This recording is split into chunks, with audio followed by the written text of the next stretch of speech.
If you're struggling to get people into your course or coaching program or even join your email list, chances are that there is a loophole in your funnel. Honestly, I won't be surprised if many of you don't even know what a sales funnel is and what a sales funnel can do to your business. On the other hand, some of you might be struggling to identify the loophole, so you are aware that there's something wrong, but then you're not able to identify the loophole. And some of you might be working hours and hours on creating content, creating lead magnets, masterclasses, webinars. But the reality is that you still have a small email list that is not converting. Or it's possible that you have a big email list, but still it's not converting. Okay? Now, I know the heading of this episode on The Guru Show is why AIDA is not working for you. And so I'm going to talk about what AIDA is and what a sales funnel is, because some of you might be new to this topic. So in part 1 of this episode, we are going to discuss what is AIDA, what is sales funnel, and why it is not working for you. And it's possible, and I'm sure that you're doing all the steps that AIDA talks about, but then you're still not aware what AIDA is. So there's a huge probability that that's the scenario. And in part 2 of this episode, we are going to talk about the journey of the customer or anyone who lands up on your site, on your social media. What's the journey? What's the flow that they go through? Okay. And we are going to talk about the 3 phases. Basically, these 3 phases are kind of the steps to a successful and profitable sales funnel, or just the funnel. Okay. Then in part 3 of this episode, we are going to talk about how to create a sales funnel, right? We are going to see how working backwards can actually help you a lot, right? And then in part 4, we're just going to summarize the whole episode and we're going to discuss the next steps as well. Okay, so I hope you're ready. And so let's dive in. Okay, so part 1 is what is AIDA and what is a sales funnel, basically. And so AIDA is an acronym for the model that is used in marketing that describes the steps a customer goes through in the process of purchasing a product. Okay. Now, it's not necessary that it always has to end up with the purchase. AIDA can be applied at any stage of the funnel. In other words, it can be applied when someone connects with you on Instagram or is just hanging out on your website or is hanging out in your Facebook group or Facebook page or YouTube channel or podcast. Okay.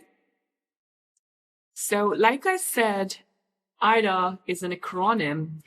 And so A stands for attention or attraction, okay, or awareness. In this, so what marketers are trying to say is that when someone sees your content for the first time, it should be attractive. It should grab their attention, okay?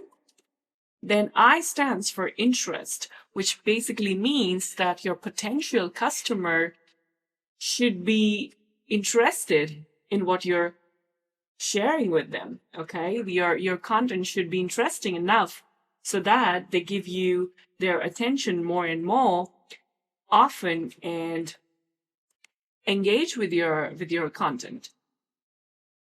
So the D stands for desire, which means that your content should arouse their desire to connect with you more and, in other words, buy from you, okay?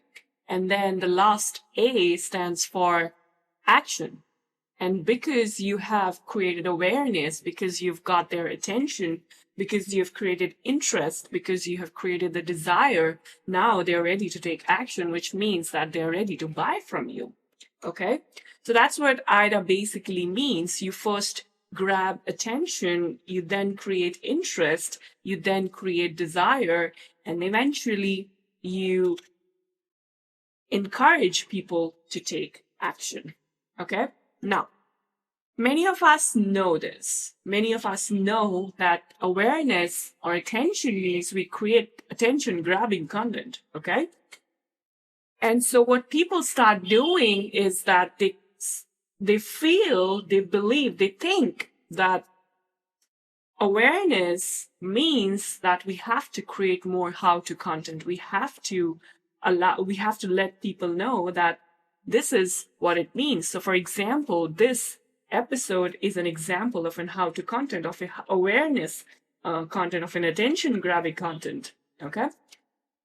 Now, what I'm trying to do is I'm trying to create awareness with this episode. I'm trying to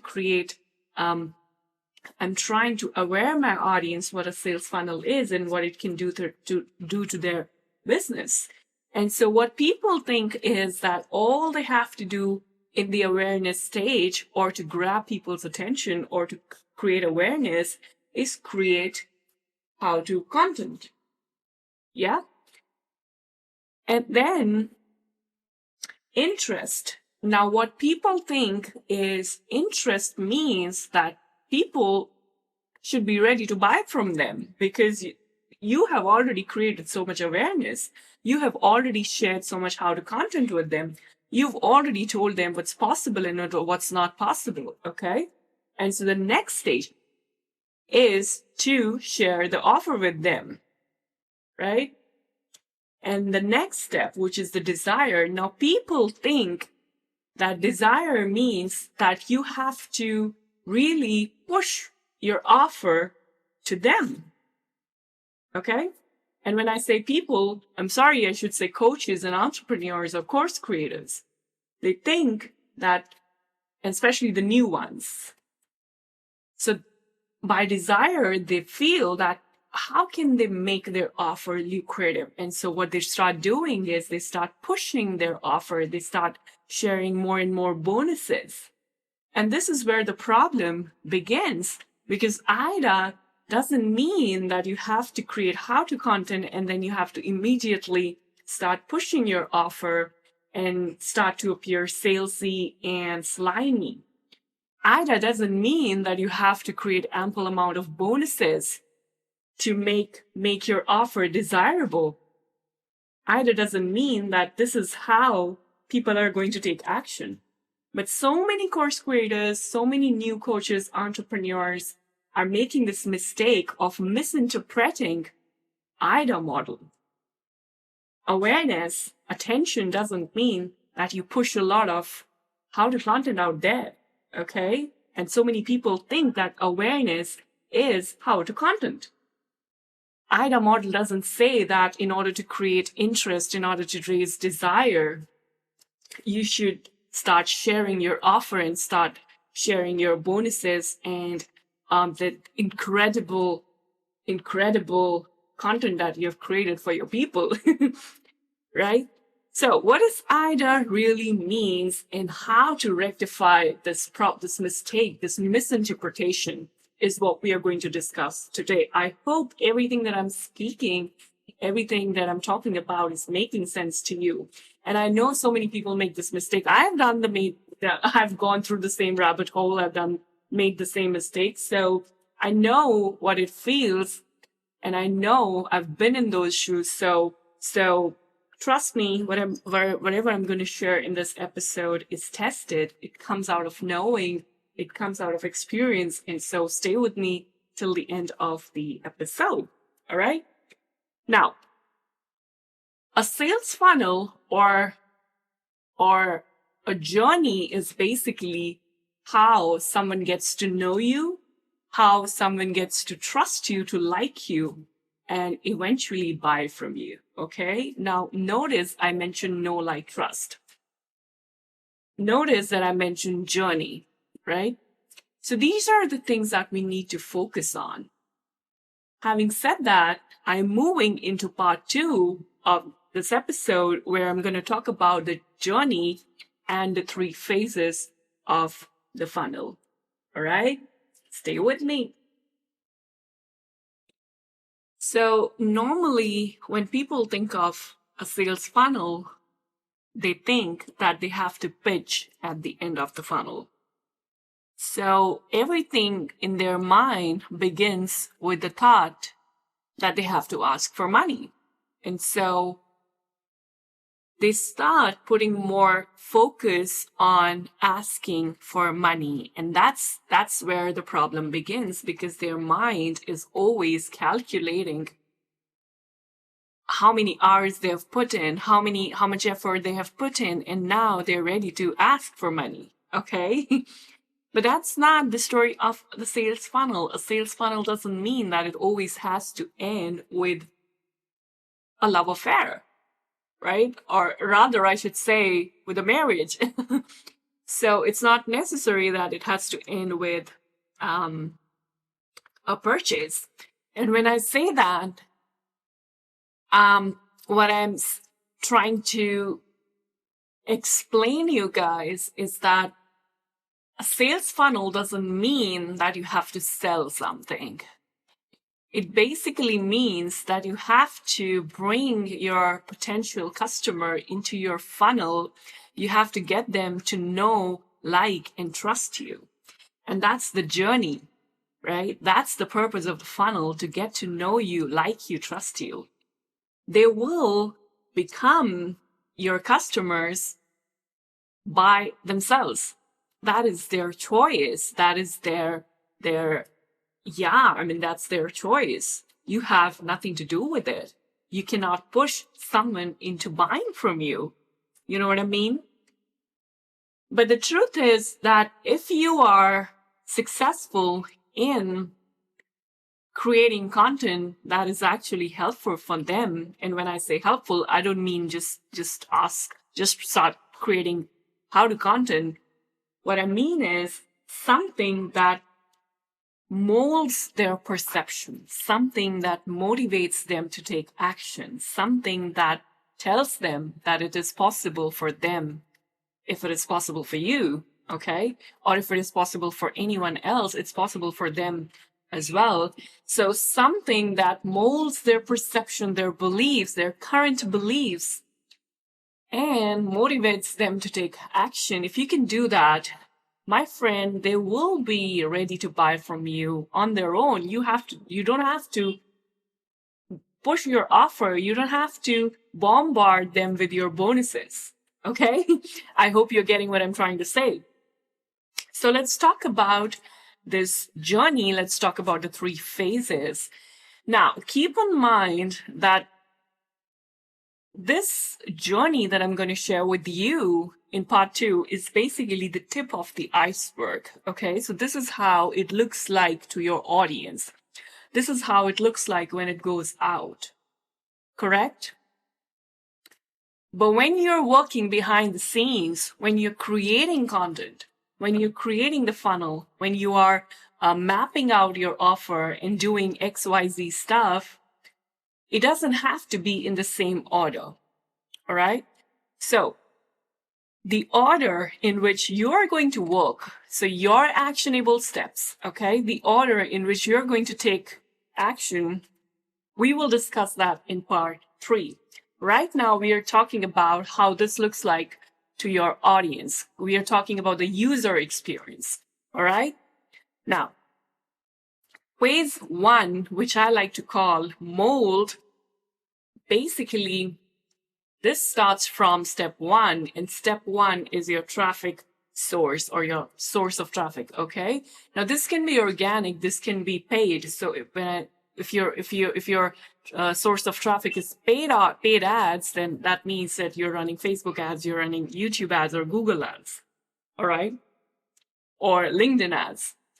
But if your source of traffic is organic, right? That means that you are putting a lot of content out there to create awareness, to grab your potential customers attention. All right. You're putting a lot of content out on Instagram, on Facebook, etc., etc.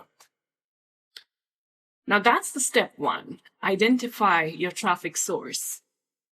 Is it going to be paid or is it going to be organic? That's the number one question.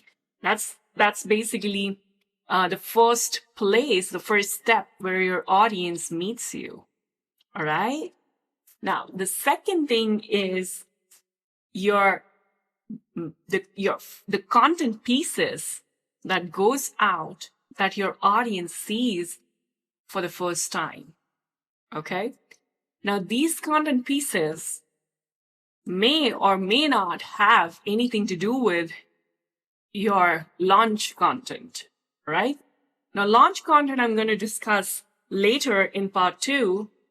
But what I'm trying to say is that this is awareness stage. This is attention grabbing stage. So this content that you put out in this stage, the first step, is basically your content pillars. And your content pillars are nothing but what, why, and, some insight on the how as well. Okay. So what, why, and some insight on the how. And this constitutes your messaging. So this is the first time you're meeting your audience or your audience is meeting you. And how do you mold their perception or their beliefs? This is how you do that. You explain them what it means to be a coach, what it means to be a 7-figure, 8-figure, 6-figure entrepreneur, what it means to be a successful course creator. Okay. What they have to do in order to become a successful course creator. The why they should be doing it or why they can even do it. Like, why would it be possible for them to do it? So the what and the why, or why they should be doing what they're probably not doing in the moment, right? Or at the moment. So this is your messaging stage. This is your mold their beliefs stage. This is when you are actually grabbing their attention. Now, it doesn't have to be how to content. It doesn't have to be, the walkthrough videos, because that's just a walkthrough video is just you're showing someone the steps, and so they can go back sitting on their couch and follow the steps and do the same thing for themselves, right? But this won't get them to like you. This won't get them to know you. This won't get them to trust you. You know what I mean? So in order to do that, in order to get them to like you, know you, trust you, we have to share content that actually molds their beliefs, that actually gets them out of the couch and gets them to take action. And so you start with your content pillars. You start with the what and the why and some of the how as well. All right. You start connecting on a deeper level with your audience. Now, once they're hooked, okay, once they want to connect with you, then you take them to the next stage. And the next stage is sharing your best content with them in the form of a lead magnet or a masterclass, all right? Some kind of special or premium content. Now, keep in mind that this doesn't have to be, 100-page guide. It doesn't have to be a 2-hour masterclass. It can be a mini course, 30-minute mini course. It can be a lead magnet, but the idea is it should be quick and actionable. It should be actionable so they can walk away with steps that they can quickly take, right? So that's the idea. I mean, it shouldn't be like, for example, in my niche, I'm teaching people how to create and launch their online courses or programs. Now, if I start teaching people how to sell, and my audience, my target audience is new course creators or new marketers or new VAs, new coaches, new entrepreneurs, what's the purpose? Yes, everyone would be excited to sign up to this masterclass or this freebie because everyone wants to learn how to sell. But what's the purpose? It's serving my audience. Is it immediate? No. First, they have to master their messaging. First, they have to see who their target audience is. First, some of them might even have to find their niche before they actually start to create attention-grabbing content. And so if I start pushing my selling content, it doesn't make sense, even though it's the most attractive content. So I have to keep in mind that people who are coming to my podcast or my channel or my website, if they're absolute beginners, they're first looking on the information on first steps, okay? So depending on my target audience, depending on the stage at where my audience is right now, I have to start creating this lead magnet or masterclass, okay? So I have to keep that in mind. Now, this is also a part of molding their beliefs, because when you're creating something that is going to be beneficial for them, whether it's a masterclass or a lead magnet, you have to help them come out of their current situation and help them move forward to take the next step. Plunge in the water, all right? So you have to keep that in mind. So take a moment, pause this episode, and think of what is it that my audience will need to move from position A to position B.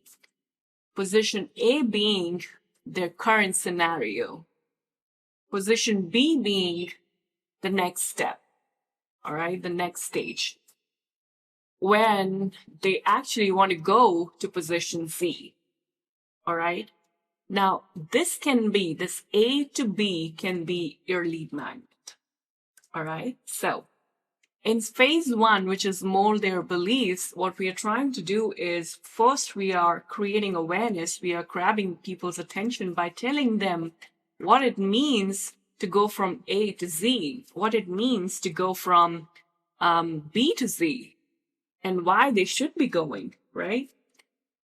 Now, when they're ready, when they start understanding that, yes, it's possible, yes, or at least if they're not convinced yet, at least they feel that, okay, this person did it. Let's see what are the steps that this person took.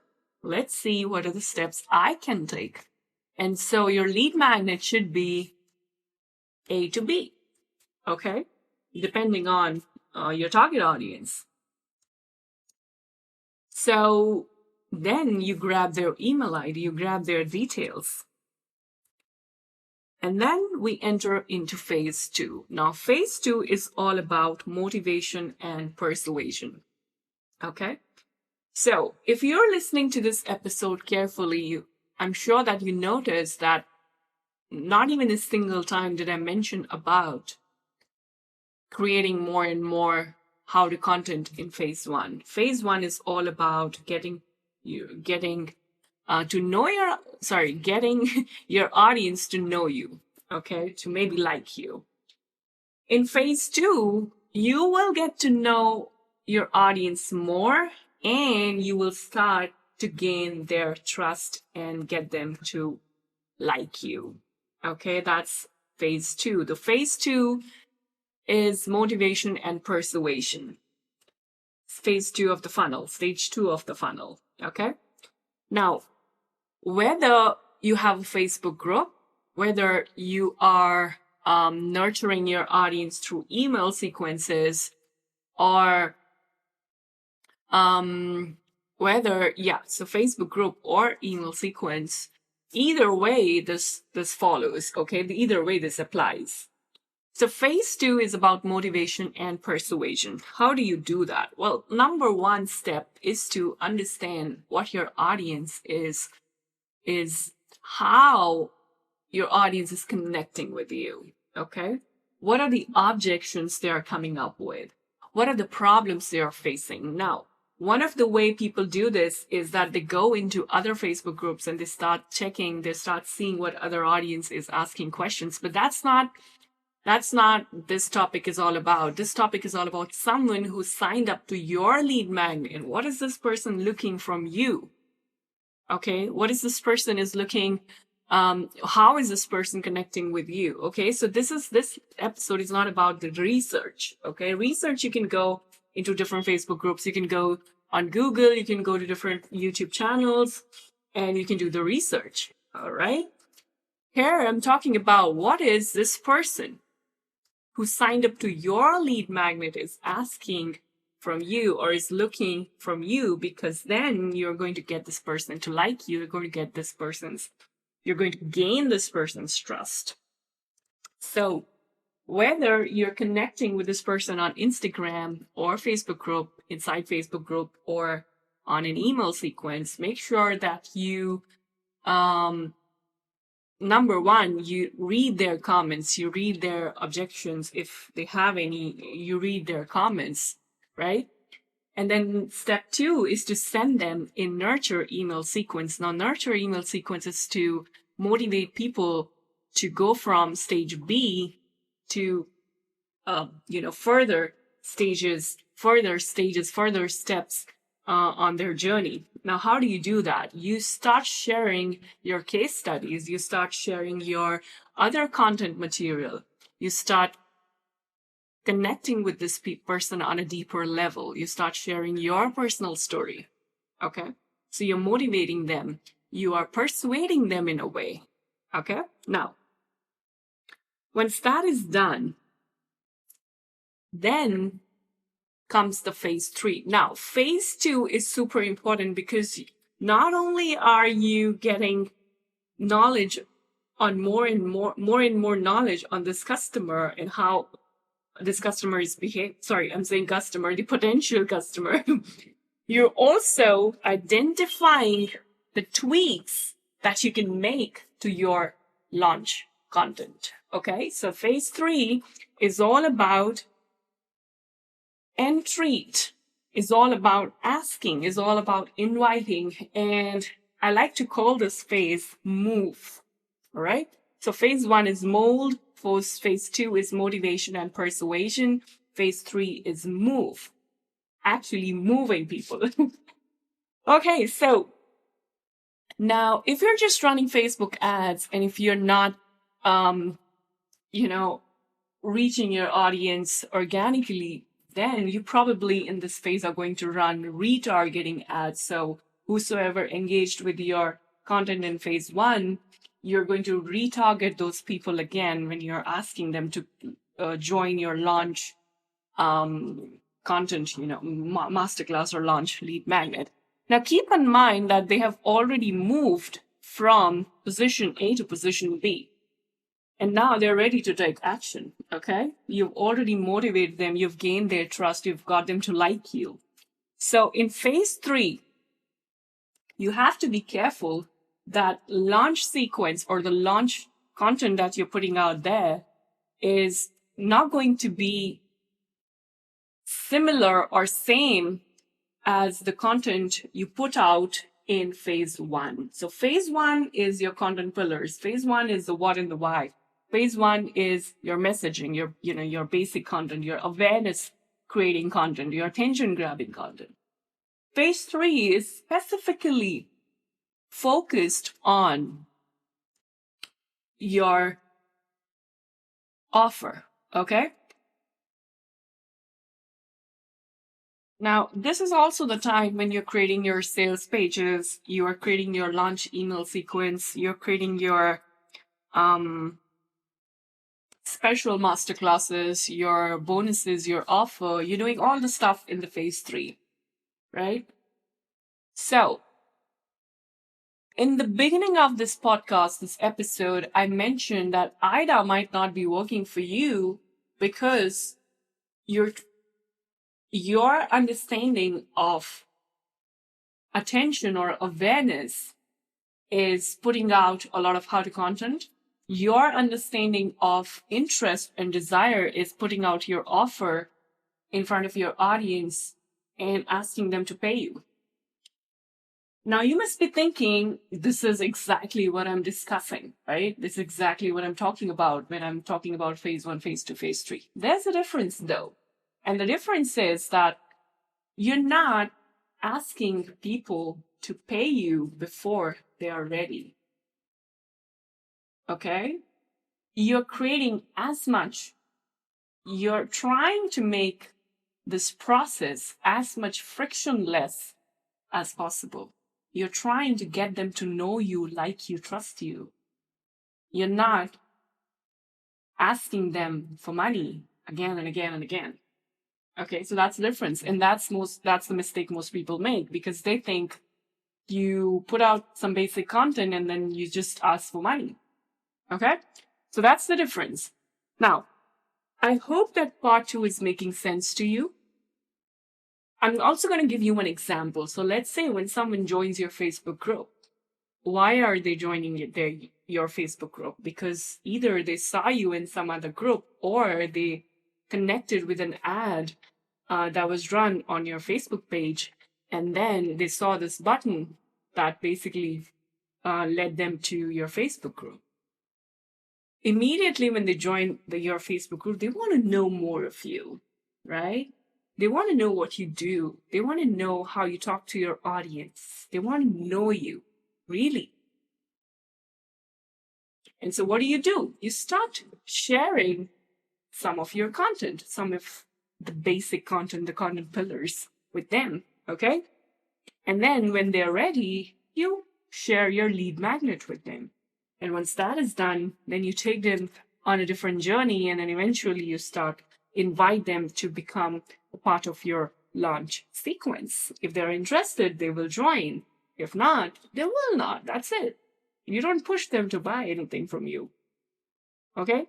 So, that being said, let's move on to the part 3 of this.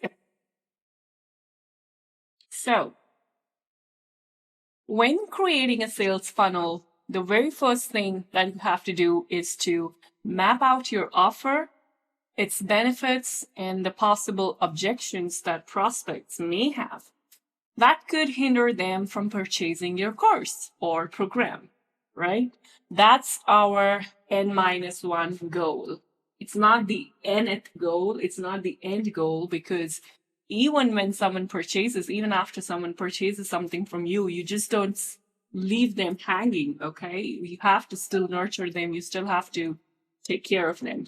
And so that's why I call it that purchasing is your N-1 goal.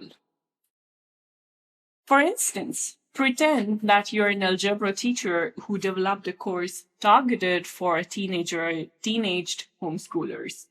One of its main benefits is the fact that it will allow the parent to rely on your expertise to teach their kid, rather than on their questionable math skills. More than that, though, your course comes with engaging and interactive activities that will enable the student to quickly grasp the fundamentals of algebra. This, you claim, is in stark contrast to the average run-of-the-mill curriculum, which is based on boring textbooks and outdated teaching methods. However, prospects would probably be worried about its cost, its effectiveness, and its level of engagement. After all, no parent wants to drop hundreds of dollars for something that can't even get their child to focus for 5 minutes. And I hope you agree with that. So, mapping out your offer, the benefits of the course, and the potential objections of your prospects will influence the rest of your sales funnel. Not only will it help you craft your emails and sales pages, but will also help you identify what platforms are best for your brand. So you have to sit down and do this so that you can actually decide what content goes out in which phase. To put it in short words, yeah. Now, once you've finished mapping it all out, it's time to identify your content. Okay? So, number 1. The how, the paid content. okay, which is actually going to be part of your coaching program or your main online course. Number 2, your launch content. What is it? How is it that you're going to convince is not the right word. How is it that you're going to move your audience from point B to further in the funnel so that they can eventually achieve or reach point Z, right?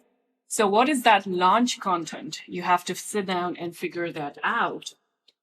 Number 3 is your content pillars, the content that goes out in phase 1. So for example, let me give you my own example. Suppose I'm creating a course, how to create an online course, okay? How to create and launch your online course. Now, the end goal, position Z, means that you have learned how to launch your online course. You have gained the tactics, the strategies, the insight on what works and what doesn't work. And now you know that how to launch an online course and also how to create an online course. So when I'm launching this course or when I'm trying to sell this course or, offer it to you, I will talk about what it means to launch an online course, what it means to really amplify the scope of your launch so that you can make more sales, right? And I'm going to talk about all of that. But I'm not going to talk about those strategies or, how you can amplify all of that, how you can really do all of that when I'm creating my phase 1 content, because phase 1 content means that you're absolutely new to my content. You're meeting me for the first time. And so at that time, I have to be careful about what I'm sharing with you. And in that moment, at that point in time, I'd be talking about the what and why of this online course business and the mistakes that most people do and what is keeping them still at position A. So I'm motivating them from moving from A to B, okay? That stop making these mistakes, stop doing this, prefer doing that, and so that you can move from A to B. And when they're at position B, now I'm going to pitch them my freebie. That could be profitable course idea. I have a mini course. If you want, I can link that and you can subscribe to my free mini course on your profitable course idea. And so once people get into that course, people get to see that how they can find that profitable course idea. Now, once they're once they're through with that mini course, now they're ready to dive into actually creating the online course, which means if I'm launching a course on how to create an online course, I need to take them from this position B to further in the funnel, which means I have to be careful that they already have the idea, the course topic in their mind. So my messaging needs to be on point. All right, my friends, I hope this is making sense to you guys. Now, anyways, once that is done, so you sit down, you map out your offer, you plan out what you're going to share with your audience in phase 1, in phase 2, in phase 3. You will map out what will go in your paid content. You will map out what will go on your sales page. Now, because you have all the objections already written down, you have already written down all the questions that your audience has been asking you in your Facebook group or in some other competitors' Facebook group. You can note all those down and you can use those questions. You can use those topics in your email sequences in your phase 1 or phase 3 or phase 2. Okay? So plan that out. And then once you've written down, once you've planned, and when I say plan, I'm not saying that sit down and start creating that content. Okay? I'm just saying that you come up with what's going to be your content pillars. In my case, whenever I share my phase 1 content, my content pillars are what are the mistakes course creators are making, okay, and what it really means to create an online course. These are my content pillars. This is what I talk about whenever I meet my audience for the first time. And what are the myths, what are the beliefs that they've been carrying, and what needs to change for them. So this is how my people meet me. And once they're ready to create an online course, I share my mini course with them, which is your profitable course idea or course creation roadmap. Okay. And then I take them further into the funnel and eventually share them my launch sequence. Anyway, so I hope you're getting all of this. And so when you're mapping this all out, you can also sit down, like I said a few minutes ago, that you can also figure out what will go in your nurture email sequence, what will go in your launch email sequence. You don't have to sit down and create all the emails. You don't have to sit down and write all the emails right away, but you'll still have something in your mind. Okay, this is the email one. Email one, I'm going to talk about this limiting belief. This is email two. Email two, I'm going to share a testimonial. Email three, I'm going to talk about how they can work with me, etc., and all of that. So when this is done, my friend, you are ready with your funnel. Now, keep in mind that funnel doesn't always mean that you have to pitch at the end. The funnel can also mean that you're just becoming acquainted with your audience. You're just allowing them in your funnel. You're just allowing them to become a part of your community. Even then, you're going to share your content according to phase one, phase two, which is, mold their beliefs and motivate and persuade them. Okay. And here's a summary for you.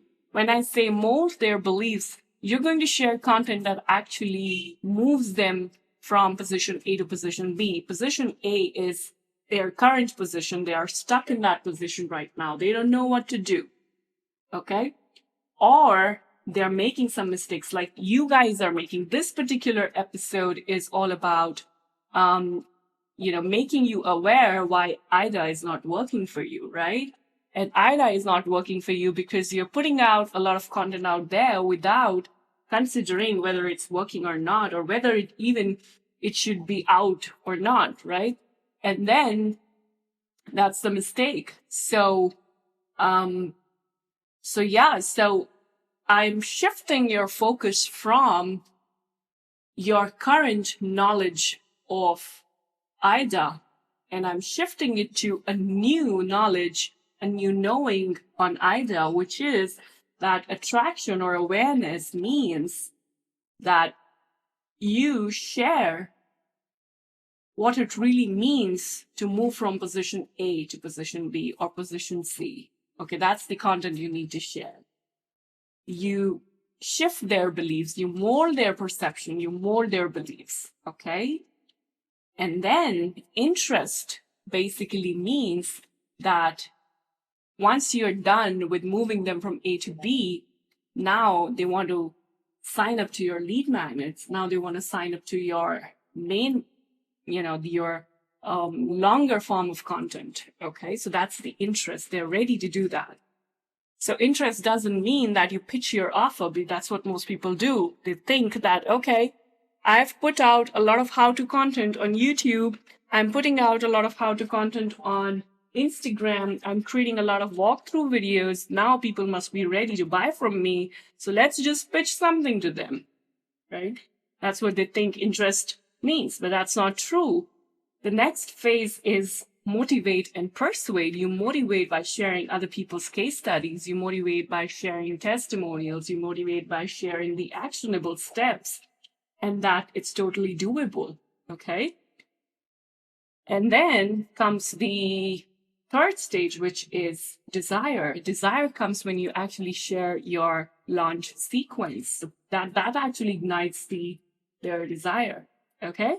Once that is done, we come to action, and action is when people actually enroll in your program. So follow whatever instructions, whatever steps, actionable steps I've shared in this episode. Let me know what you think. The link to my free Your Profitable Course Idea course is in the notes. I hope you like it. and subscribe to the channel. And yeah, stay tuned. I love you guys. Thank you for listening.